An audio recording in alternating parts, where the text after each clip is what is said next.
So now we'll be moving on to the nervous system.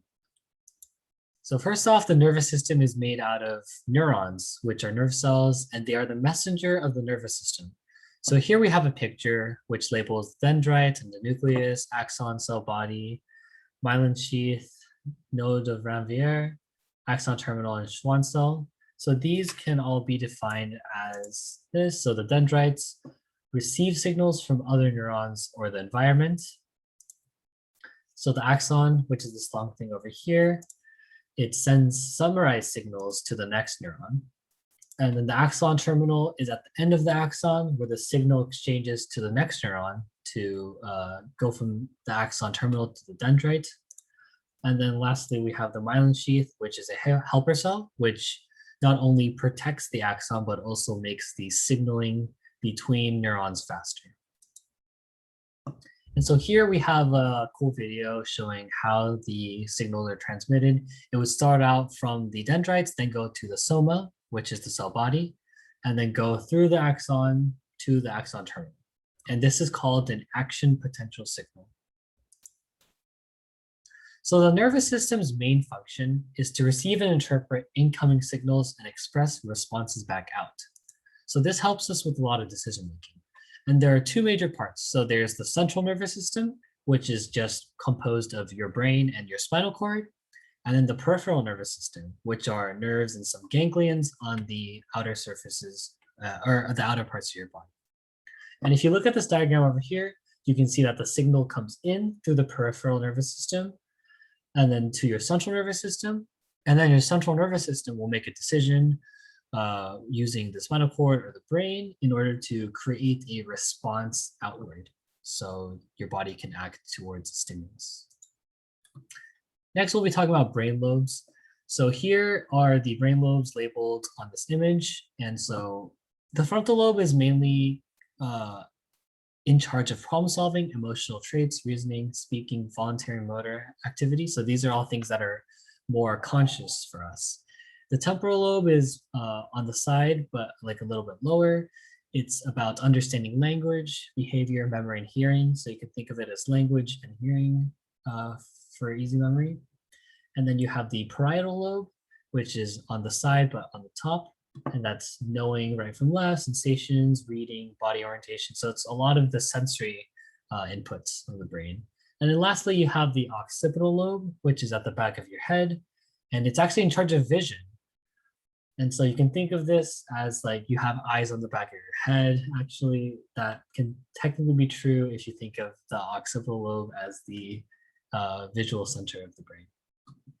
And then you also have the cerebellum and brainstem, which are more in control of involuntary actions such as breathing, body temperature, digestion, alertness, sleep, swallowing.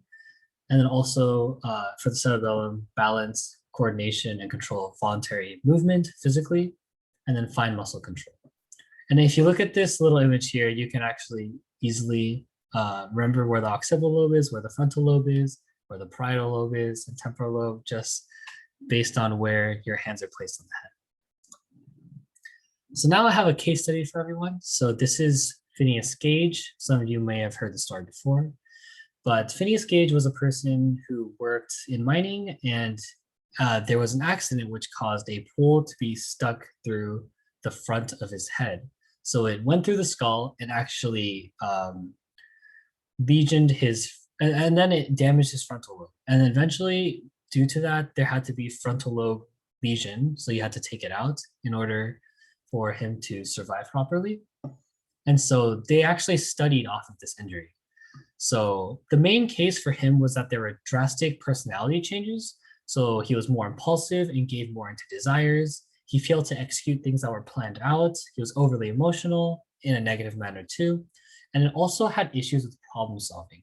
So this all has things to do with the executive control of the brain, which we now understand that the frontal lobe is more in charge of.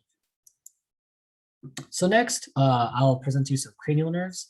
So there's a lot of words on this slide, but the main concept is that there are certain cranial nerves in the brain that control different parts of the body.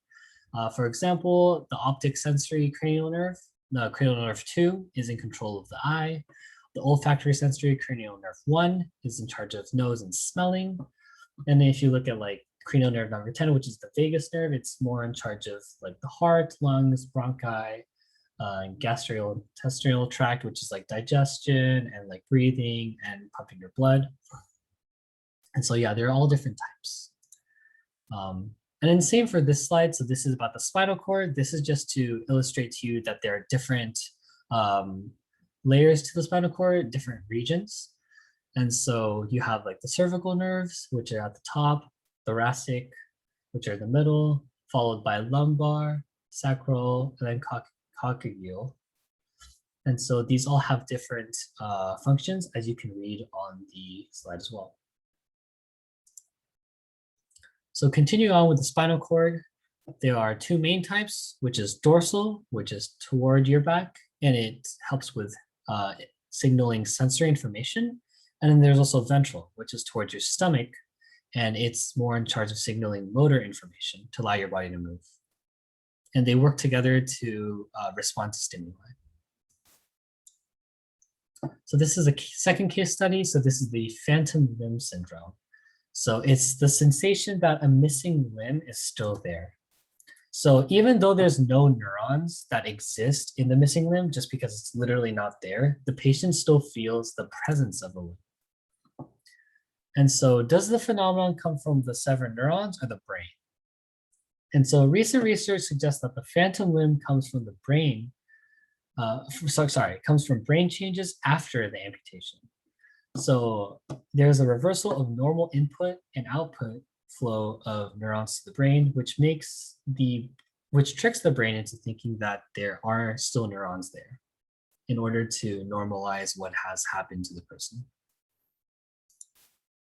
And that's it for the nervous system. And the next lesson will be on the reproductive system.